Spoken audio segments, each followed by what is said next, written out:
Salam bala.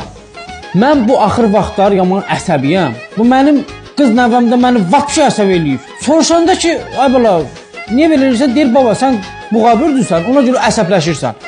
Ay, onda vapşi dəli oluram, mən. Astrologiyada təzə gündəmə gəlir. Ay qardaş, bu evlənən bürcə baxır. Deməli, dünənlərin mənim bacımın qız nəvəsinin elçiliyi idi. Şimdi cəmaat gəlib tökülüb, Qadir deyir ki, oğlan qoşdu, deyir, mən istəmirəm. Ay, sənin istəməyin nədir? Bu bürcdür da, bu nə olacaq buna? Bizim vaxtımızda nə astrologiya, nə bürc, ay qardaş. Ağsaqqal kimi məsləhət görərdi, onunla da evlənərdi. Onun sözündən çıxmaq mı olardı? Ay qardaş, bizim vaxtımızda, mənim vaxtımda ürəyə baxırdılar, insana baxırdılar. Sevib sevilməyə baxırdılar. Daha indiki kimi bürcə zada baxmırdılar. İndi də gəlib çıxıblar bura.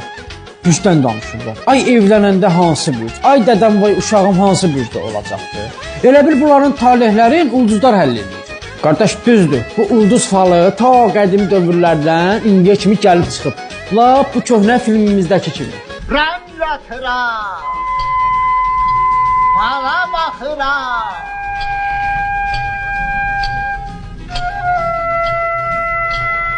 Rəm yatıram. Dədələrimiz yaxşı deyib. Fala inanma, faldan da qalma. Vay qardaş, indi bu müasir zamanə hər şeyin zayını çıxardıb. Əslində bürc dediyin insanın bir xarakteri ola bilər. Mən bundan razıyam. Amma sənin özün, davranışın, xarakterin, insanlığın bunu əks elətdirmir. Düzdür, biz də vaxtından inanmışıq. Amma indiki dövrümüzdə ki, hansı ki indiyə gəlsək, bütün hər bir şey bürclə həll olur. Ay bala, ay qızım, gəl bu mənim halıma bax, görüm bu həftə aqibətim nətər olacaq. Gəl də nə oturmuşsan orada, dur gəl bura.